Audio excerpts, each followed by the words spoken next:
All of you have A Song of Ice and Fire opinions, and I think they're awful. We already did me. Now we're talking about you.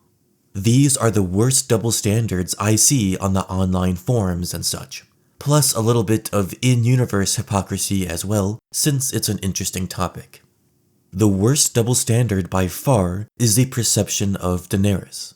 Whether it's because of her Targaryen blood being a ticking time bomb of insanity, or because of their faulty interpretation of actual plot points, so many people think Dany's endgame involves her becoming a mad queen. Obviously, the way Game of Thrones ended has warped people's impression of Dany's future. It lends a certain level of legitimacy to that outcome of madness, because HBO spent millions of dollars putting it in front of our sorry faces. But unlike Stannis burning Shireen, or Hodor having a Hodor moment, Dany turning mad was never given to the writers by George R.R. Martin. We're making this shit up. Not that it matters, since Benioff and Weiss never bothered to adapt Daenerys properly. When she demands entry into Qarth using the threat of fire and blood, and when she talks about the Iron Throne belonging to her and needing to break the wheel, whatever that meant. I'm not going to stop the wheel.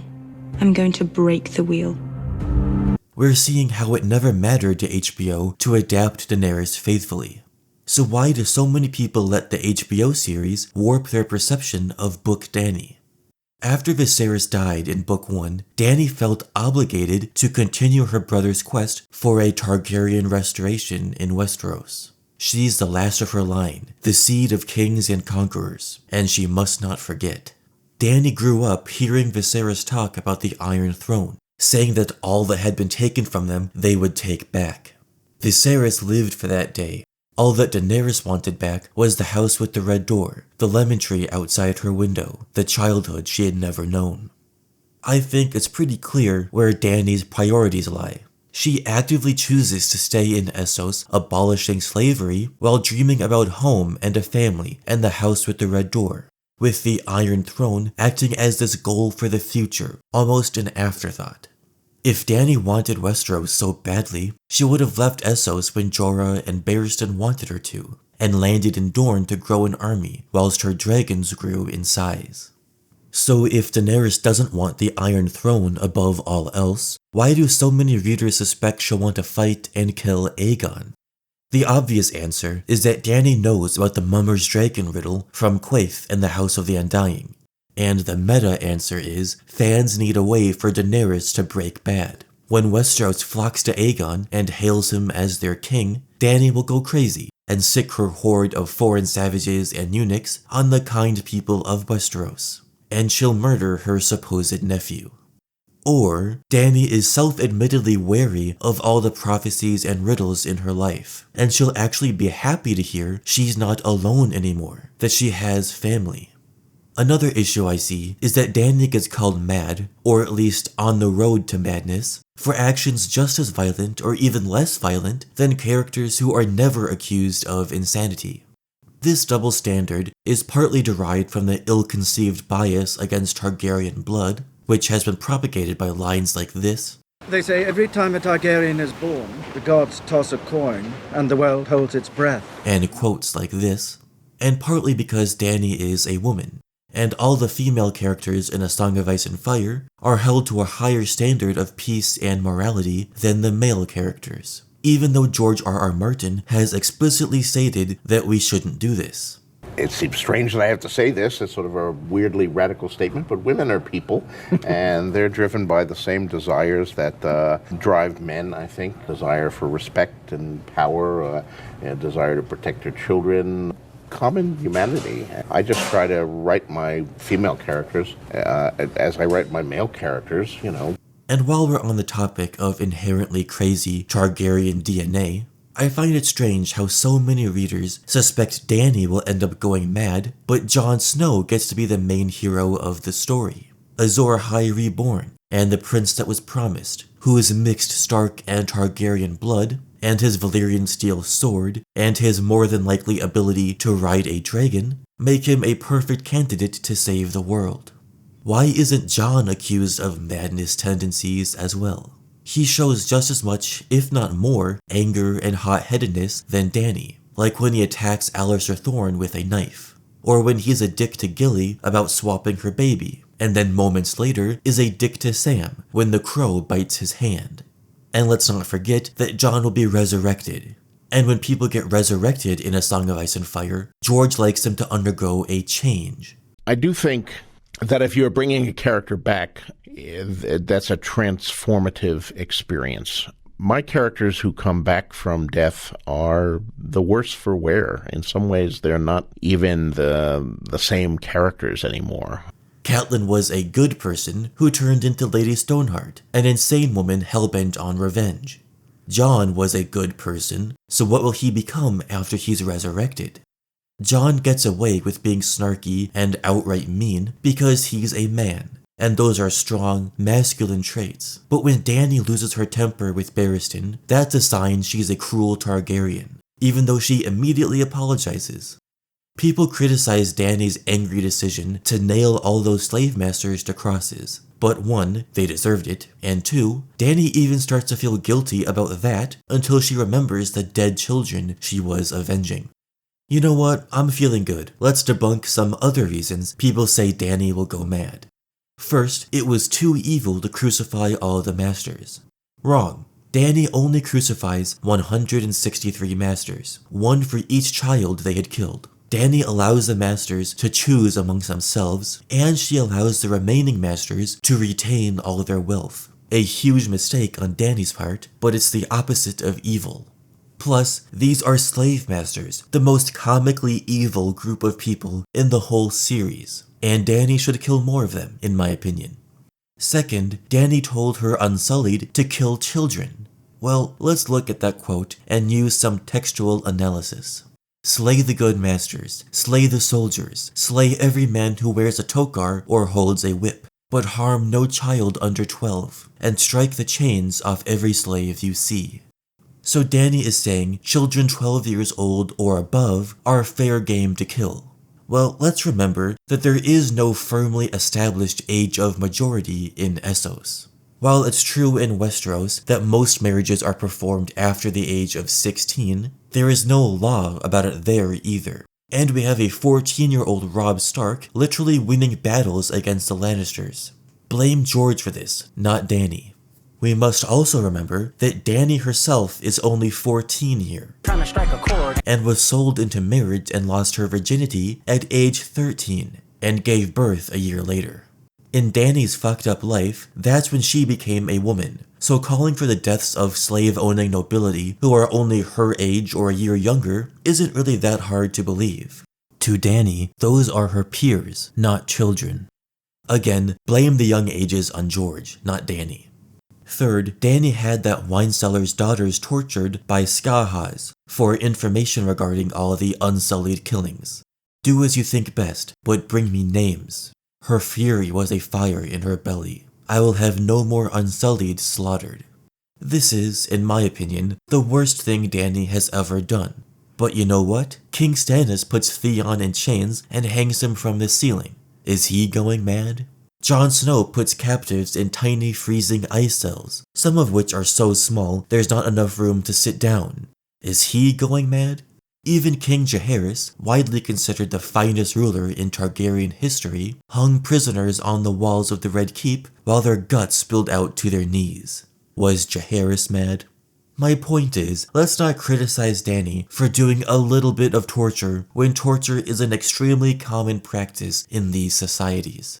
It's important not to let the TV show rewrite your perception of characters in the books, and with The Winds of Winter ready to be finished any day now, maybe it's time for a reread. Let's take a pause from me yelling at you to me yelling at Tywin, who's written as being a hypocrite. Whether it's us fans or characters in the books, we've got double standards all the way down. The obvious one, and the most funny, is that Tywin hates Tyrion's penchant for visiting sex workers and tells him it's no way for a Lannister to behave. Neither gods nor men shall ever compel me to let you turn Casterly Rock into your whorehouse. And what does Tyrion find in his father's bed before he kills him? Shay the whore. Tywin was enjoying the services of his son's favorite sex worker while his son languished in his cell awaiting execution. after repeatedly admonishing Tyrion for employing sex workers at all. There's also the secret tunnel beneath the Hill of Rhaenys that takes you from a stable to Shatea's brothel on the Street of Silk. Varys the Spider said the tunnel was dug for another king's hand, whose honor would not allow him to enter such a house openly. The most common theory was that this tunnel was made by Tywin during his tenure as Mad King Aerys's hand, as Tywin had a reputation to uphold and could not be seen visiting brothels. This theory is made more interesting by the existence of Mary, who works in the brothel, who has green eyes and gold hair like Cersei, and who was born while Tywin was still Aerys's hand. If Mary is Tywin's secret bastard working in a brothel, it's a nice parallel to Lyanna, a sex worker in Braavos who is theorized to be Tyrion's bastard daughter by his first wife Tysha. I say bastard because Tywin forced their marriage to be undone, so I think that's how it works. Anyways, it's rich that Tywin would force Tyrion to break up with Tysha, arrange Cersei's marriage to Robert Baratheon and plan a marriage between Jaime and Lysa Tully, and later force Cersei and Tyrion to marry Balon Greyjoy perhaps, and Sansa, respectively. Tywin sees great political value in marriage pacts with great houses, yet he married his own cousin Joanna out of love. There was no political advantage in marrying her, and there's no political advantage to Tywin staying unmarried all these years, even though Joanna died when he was only 31 years old. Cersei was 32 when Robert died, and Tywin says she has to remarry, but he doesn't hold himself to the same standard. I've also hated when some readers try to make Tywin seem reasonable and merciful for his line about the Red Wedding.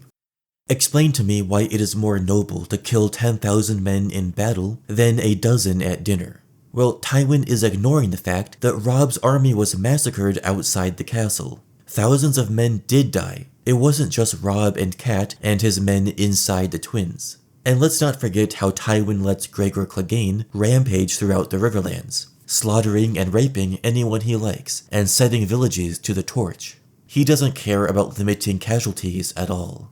Finally, how about some justice for this sweet old man? Hoster Tully, the bully of Riverrun, nicknamed Walder Frey the Late Lord, because during the Battle of the Trident, Walder arrived with his Frey army well after the battle was over.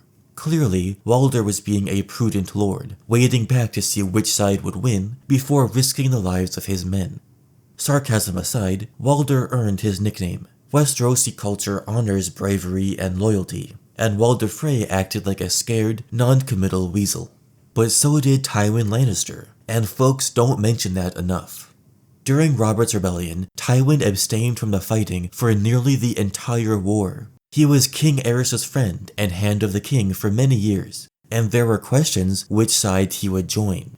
Tywin waited until after the Battle of the Trident, after Prince Rhaegar was already dead, to sack King's Landing, murder Elia and her kids, and hand the city over to Robert Baratheon. The difference is, late Lord Tywin is feared across the realm, and people respond more positively to fearsome people so as to not upset them. Late Lord Walder is not fearsome. Let's go back to some fan double standards with Catelyn Stark. Her two biggest criticisms are the way she abused Jon Snow and how she kind of started a whole war. The problem is that readers like to analyze Catelyn's decisions using all of our prescient knowledge from the other characters' point of view chapters. Cat doesn't have that. How is she supposed to know that her sister and her childhood friend were in cahoots? First, the issue with Catelyn and Jon is that fans like to apply modern social standards whenever it benefits their favorite character. So when Ned executes Garrett without trial, it's okay, because by Westerosi standards, fleeing the Night's Watch is punishable by death.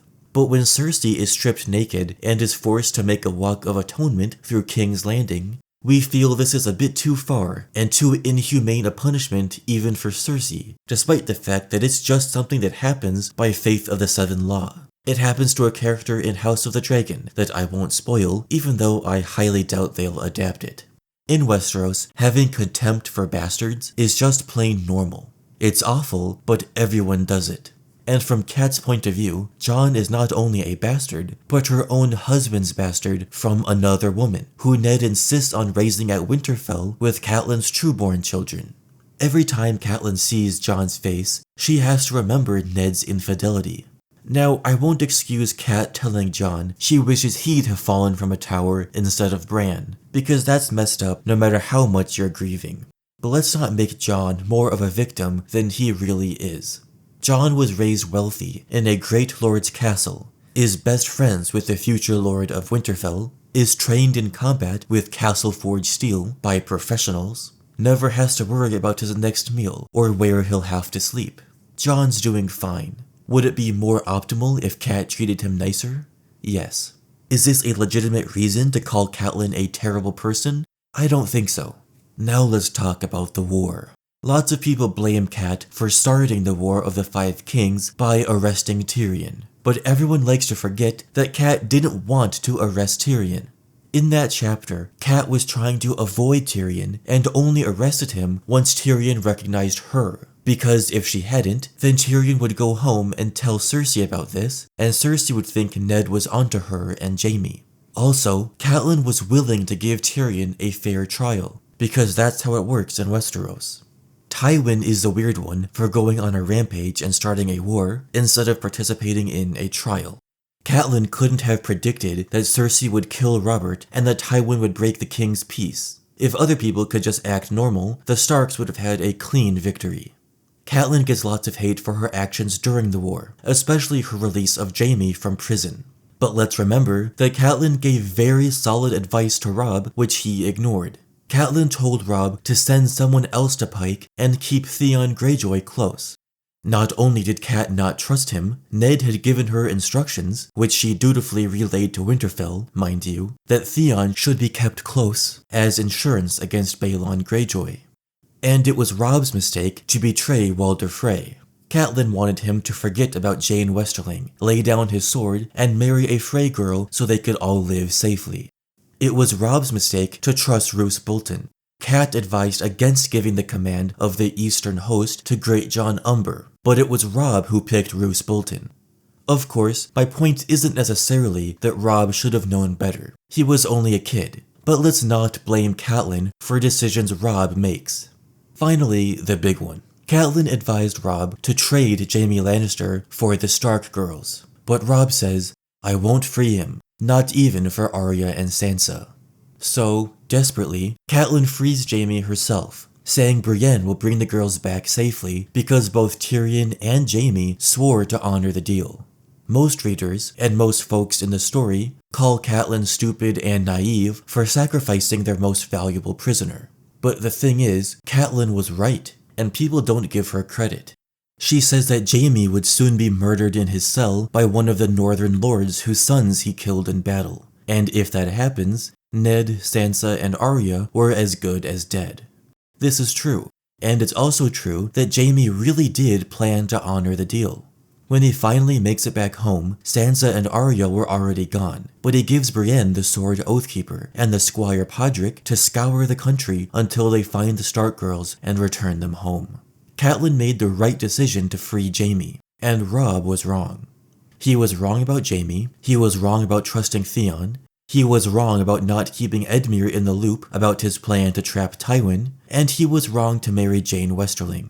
I don't want to see anyone place more blame on Catelyn for the Starks losing the war than on Robb himself, even though I love Robb. And gag him! I'll end the video with something completely non-controversial that no one even really argues about: Rhaegar and Lyanna. Let's assume that Lyanna did run away with Rhaegar by her own free will, and Rhaegar did not confiscate her, rape her, etc. Lyanna was 15 when she hooked up with Rhaegar, 16 when she died at the Tower of Joy. She was a kid. Rhaegar was almost 30, with a wife and 2 children. Rightfully, most readers blame Rhaegar for running off with a teenage girl who might not have fully understood the political ramifications of her actions. Rhaegar should have known better. We don't blame the child in this case, we blame the adult. However, many of you do not keep that same energy when it comes to characters like Sansa and Arya. Sansa is 13, and Arya is 11, both even younger than Lyanna was, and both get too much blame for their mistakes. Was it stupid of Sansa to protect Joffrey on the King's Road? Was she stupid to trust Joffrey's word that he would spare Ned? Yes to both, but she was a little girl who was excited to become queen. Why are we punishing Sansa for acting exactly how her society wants her to act? Dutiful and utterly submissive to men. Sansa makes the same mistake her father did. Ned warned Cersei about his plan to reveal her adultery to King Robert, so she was able to use that warning to her advantage. Sansa warned Cersei about Ned's plan to send her and Arya back to Winterfell, so Cersei was able to use that to her advantage as well. The difference is, we say that Ned's honor got the best of him, that he wanted Cersei and her kids to be safe from Robert's wrath, even though it turned out to be political suicide. But we say that Sansa was stupid. She should have known that Cersei would use this information against Ned, despite the fact that Sansa is a 12-year-old who just wants everything to be nice and happy and to be the queen. The issue I see with Arya is different. Lots of people overlook her importance to the story on account of her being so young. Yet, simultaneously, most predictions I see for Arya have to do with her becoming a vengeful assassin of the Faceless Men. Seems like you've allowed the ultra-high-budget fan-fiction HBO series to penetrate the part of your brain that stores the critical thinking skills necessary to keep track of each character's story arc in the books. I devoted a whole 50-minute video to Arya that explains this in far greater detail. But the main point is, Arya will be significant to the story's endgame, without becoming a crazy assassin lady. She's part of the original 5 from George's 1993 outline, if that ends up meaning anything. And she's got the 3rd most point of view chapters dedicated to her in the whole series. If you say she's not going to be important because she's so young, then why are you also assuming she's going to become this assassin? It doesn't make sense. Lyanna was young, and it was Rhaegar who should have known better. Sansa is young, and we shouldn't blame her for conforming to societal standards. Arya is young, and we shouldn't write her off completely on account of her age. Let me know in the comments which of these points you agree with or hate me for. Maybe Dany is wrong for killing all these dudes who literally owned other people. Thanks for watching and subscribing.